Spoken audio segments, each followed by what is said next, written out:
रात के 12 बजे थे। ठंड से भरी शांत हवा धीरे धीरे चल रही थी, मानो रुक के कुछ कहना चाहती हो। घने गहरे पेड़ों के बीच से सुनाई देती उल्लू की वो आवाज, और बादलों से ऊंचे पहाड़ उस काले अंधेरे को पीछे धकेलते हुए जैसे किसी चीज को उस अंधेरे से बाहर आने से रोक रहे हों। उन ऊंचे पहाड़ों के बीच एक बड़ी और सालों पुरानी हवेली थी, जिसे जन रक्षार के नाम से भी जाना जाता था। गणेश, वैभव और नितिन अपनी कार से उस हवेली की तरफ बढ़ रहे थे। भाई तेरी वो हवेली और कितनी दूर है? कितना और टाइम लगेगा? भाई बस थोड़ा टाइम और फिर हम वहां पहुंच जाएंगे। वैसे तूने कैमरा और वीडियो शूट का सारा सामान तो ले लिया था ना? हाँ, सब ले लिया मैंने। सारा सामान पीछे कार की डिक्की में ही रखा है।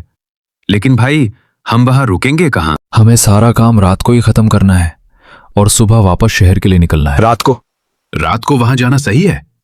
मैंने गांव में सुना है वहां एक जिन्न रहता है जिसे सब रक्षार नाम से जानते हैं। गांव वालों ने तो उसका नाम लेने से भी मना किया था। भाई तू इतना बड़ा फट्टू है, कोई जिन्न विन्न नहीं होता। हमें पता था वो जगह हॉन्टेड है, तभी तो हम आए हैं, वरना रात का शूट क्यों रखते।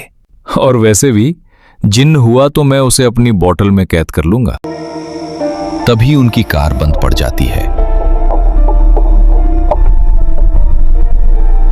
गणेश और वैभव बाहर निकलते हैं। चारों तरफ सुनसान जंगल, काला अंधेरा और उसे चीरती हुई खामोशी। गणेश और वैभव को एक दूसरे की सांसों की आवाज भी सुनाई दे रही थी। तभी नितिन चिल्लाता है और कार से बाहर निकल आता है। क्या हुआ? फ्रंट मिरर में अपना चेहरा देख लिया क्या? भाई मुझे लगा मेरे पास कोई बैठा है। मेरे कान के बिल्कुल पास किसी की सांसों की आवाज आई। फालतू की बात मत कर। तभी कार अपने आप स्टार्ट हो जाती है। गणेश, ले भाई, तेरी एक्टिंग से तो ये भी खुश हो गई। चला बैठ, चलते हैं, माहौल थोड़ा ठीक होता है। तीनों कार में बैठ जाते हैं और हवेली की तरफ जाने लगते हैं।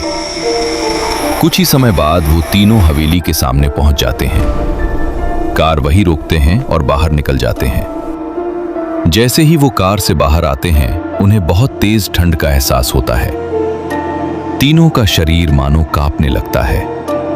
वो इस पर ध्यान नहीं देते और हवेली के गेट की तरफ जाते हैं। तभी एक काली बिल्ली न जाने कहां से उनके सामने आ जाती है।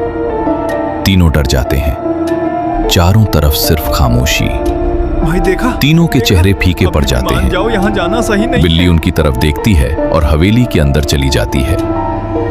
गणेश और वैभव इग्नोर करते हैं और अंदर चले जाते हैं। अंदर जाने के बाद एक धीमी सी आवाज उनके कानों में पड़ती है। गणेश, जैसे कोई अपनी प्रेजेंस फील करा रहा हो। यहां गणेश और वैभव को भी डर लगता है, लेकिन वो शूटिंग पूरी करने के लिए सब इग्नोर कर देते हैं और हवेली को घूम घूम कर देखने लगते हैं। थोड़ी देर बाद वो कार के पास वापस चले जाते हैं। नितिन, तू सारा सामान ले आ, तब तक हम लोकेशन ढूंढते हैं। नितिन, वैभव और गणेश तीनों हवेली के रूम के बड़े से गेट के सामने खड़े हैं। उस गेट के सामने आते ही तीनों का दिल जोर जोर से धड़कने लगता है। गणेश नितिन के शोल्डर पर हाथ रखता है और अंदर चला जाता है।